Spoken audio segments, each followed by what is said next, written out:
Bukod sa toge na inilalagay, masarap din yung ganitong luto sa tokwa. Kahit simple lang yung pagkakaluto dyan, siguradong magugustuhan mo naman.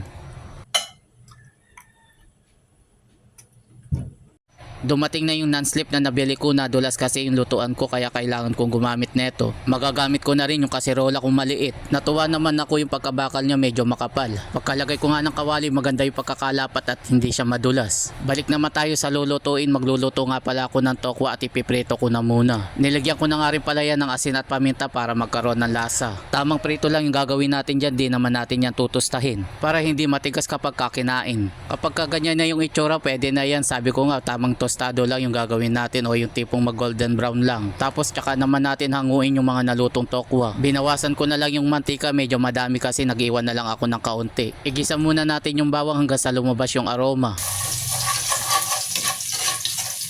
Kapag okay na, pwede na natin isunod itong sibuyas. Siguradong nanonood ka pa rin, baka pwede mo naman i-comment kung tagasan ka para malaman ko kung saan napapanood yung aking video. Tapos pwede na natin ilagay yung Baguio beans. Siniwa ko lang yan sa katamtaman laki. Depende na lang sa inyo kung anong hiwa yung gagawin ninyo. Ito kasi yung request ng asawa ko, ayaw niya yung parang pansit yung pagkakahiwa.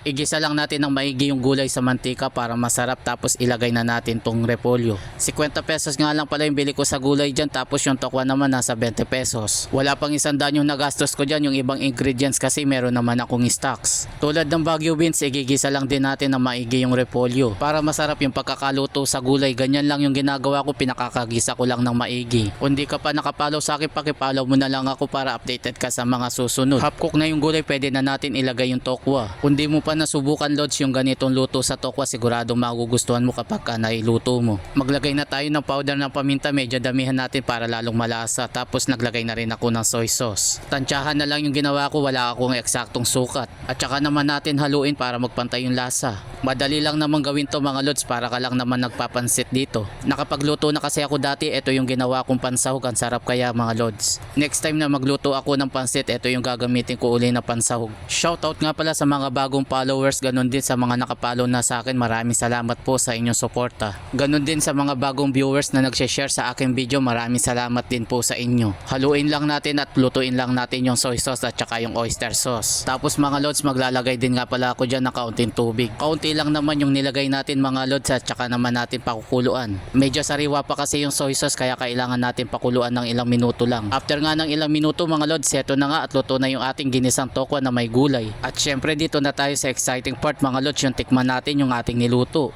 Baka na ano mga lods, mga tamo pa.